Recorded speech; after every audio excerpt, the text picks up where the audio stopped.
sun rose on Tuesday, June 14th, with a generic, oppressive familiarity. It was just another morning in a life that, retrospectively, was too normal. James kissed my forehead, grumbling about the broken toaster and promising, with that crooked, endearing smile, to fix it tonight.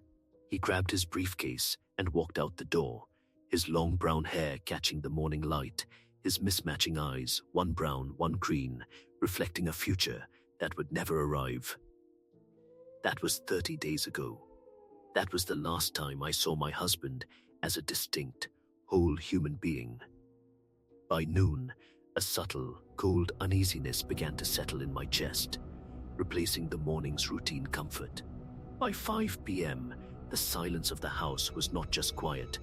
It was a physical force, pressing against my eardrums, suffocating. It was a silence that knew something I didn't. My initial attempts to rationalize his absence were weak and quickly disintegrated. He was just working late. His phone battery had died. Traffic was unusually heavy. By 6 p.m., a time that had previously signified the beginning of our evening together, I was dialing his office. Arthur, a man who spoke as if his vocal cords were made of dry parchment, answered. James? Sarah, he never logged in today. We thought he was homesick. The receiver felt greasy in my hand. That short sentence was the tremor before the earthquake that would collapse my entire reality. The subsequent calls to hospitals, his friends, his distant sister, all met with the same echoing negative, were just desperate attempts to delay the inevitable acknowledgement of the disaster. That night was a fever dream of panicked calls and paralyzing silence. My golden retriever, Muffin, whimpered at the front door at his usual return time, a sound that cut through me like a razor. Wednesday morning was spent at the police precinct, a sterile, uncaring building that smelled of stale coffee and old fear. Detective Miller, a man who looked like he'd been ironed flat too many times, eyed me with professional sympathy. I showed him the photo, James, smiling, the brown and green eyes vibrant. Husbands do leave, Mrs. James, Miller had said, his tone suggesting this was a commonplace inconvenience. Give it 24 hours.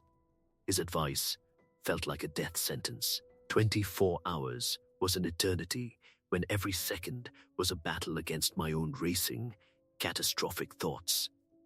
Those first few days were a blur of screaming matches with unhelpful officers, distributing flyers that nobody looked at, and watching my phone with the hopeless intensity of a shipwreck survivor watching the horizon. My grief was too loud for my friends, who quickly retreated into their comfortable, tragedy-free lives, leaving me completely alone, isolated in my own escalating nightmare. My only company was Muffin, whose confusion mirrored my terror. As the weeks dragged on, the initial panic hardened into a heavy, suffocating despair. The world kept moving, oblivious to the fact that half of mine had vanished without a trace. It was during this dark period that I first really noticed Grace, my neighbor across the low, vine-choked fence.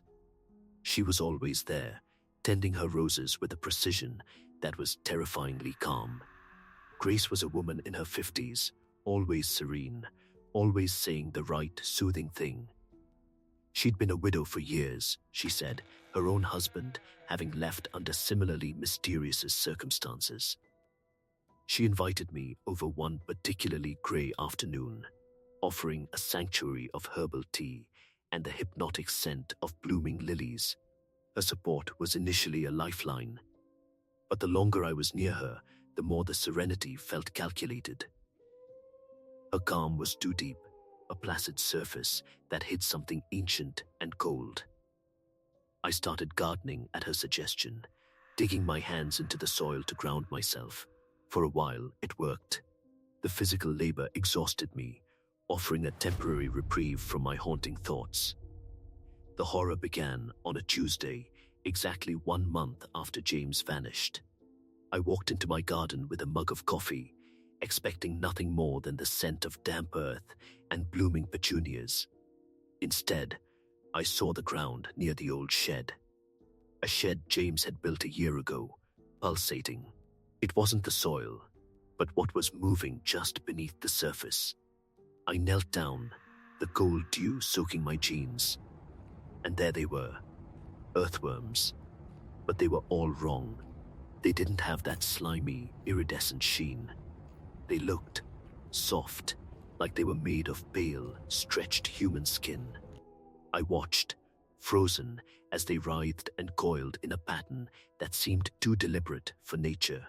One particularly large crawler pushed itself further from the dirt, revealing its side.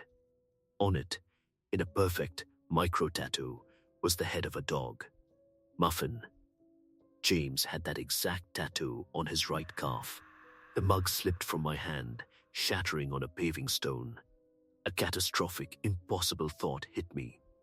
One that defied all logic but carried the absolute, freezing weight of truth. This wasn't a nightmare. This was happening. My husband wasn't just missing. I stumbled back into my house, my breath coming in shallow, ragged gasps. I took a few trembling photos with my phone, the focus blurring as my hands shook. I needed to show someone. I needed to call Grace. The moment I mentioned the worms, her voice, usually so calm, became sharp and defensive. "You're stressed, Sarah. You're imagining things. Just stay inside." I insisted, telling her about the tattoo, about how it looked just like the skin on James's leg. She hung up. Now the suspicion was a physical sensation, a knot in my stomach. Grace wasn't just a nosy neighbor. She was the architect of this impossibility. I drove to the precinct, my mind blank with a fear so profound it bordered on madness. Detective Miller eyed the photos I thrust at him with a mixture of annoyance and pity. "Mrs. James, these are just worms in the dirt. The light is weird." I pointed at the muffin tattoo, the details screaming in the pixels. "Look at it. It's James."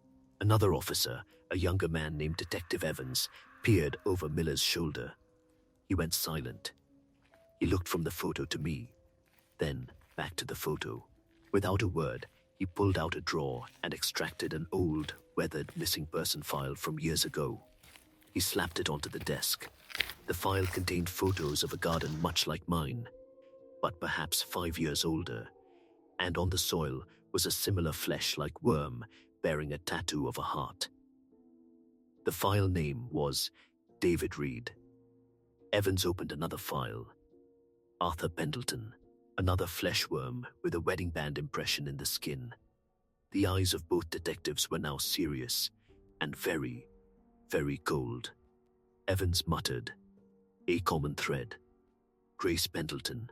She always appears near these cases and then moves away." They took me back to my house, a forensic team already on its way. The moment we stepped into my garden, the air felt different. It was heavy, too still, and the smell was not of blooming flowers, but of deep decay, covered by the artificial sweetness of lilies. The entire ground near the shed was a moving mass. Hundreds, thousands of those flesh worms, but now they were different. Some were partially human-shaped, fused together, breathing in a horrifying, synchronized rhythm. They were larger, pulsing with a sick, deep-veined energy. The ground itself was cracked and shifting, a terrible sound, like tectonic plates grinding against human bone, emanating from below. Grace emerged from the center of the shifting earth. Her body was fused with the soil, thick, root-like veins of human skin pulsating across her form. Her eyes were deep, soil-filled hollows that fixed on me with a serene, terrifying emptiness. "You came too far, Sarah," she said, her voice a soft, crumbling whisper. Then she smiled, a terrible, dirt-filled grimace. James was never missing. He never left. The police, initially frozen in primal terror, finally began to act. Grace vanished, crumbling back into the soil. The excavation began. What they found made seasoned officers turn and vomit in the flowers. They were growing there, not just human remains, but entire forms, cultivated in the soil, integrated with the root systems of the garden. They were being farmed, hundreds of bodies, in varying stages of development, all bearing the same muffin dog tattoo in some form, on an arm, a cheek, a fused hand. The entire garden was a monstrous, cultivated farm, and James Pendleton was its most recent crop. In the deeper layers, they found older forms, all Grace's past successes, fused together in a sickening, fleshy mass that formed the very bedrock of her ancient, horrifying garden. James was there, partially grown back, his distinct eyes, one brown, one green, staring up from the dirt, frozen in eternal agricultural torment. The garden was destroyed, or so they tried. Bulldozers dug deep, but Grace had vanished, seemingly dissolved back into her element. I was alone again, my world completely obliterated. But the garden has its own memory. Every night, from my bedroom window, I look down at that patch of earth. In the cold moonlight, I swear the soil still pulses. It's still shifting. It's still growing. Because once you are part of that soil, you are always part of it. Some things are better left buried, because once you dig too deep, once you know the secret of the soil, you don't just find the truth, you become a part of its eternal, whispering harvest. The garden is almost complete, but it always needs more life. Every night, I hear a new voice joined to the choir of the dirt, and it's calling my name. I swear I can hear James's laugh, but it doesn't sound human anymore. It sounds like the deep, grinding sound of roots pushing through flesh. We are all part of it now.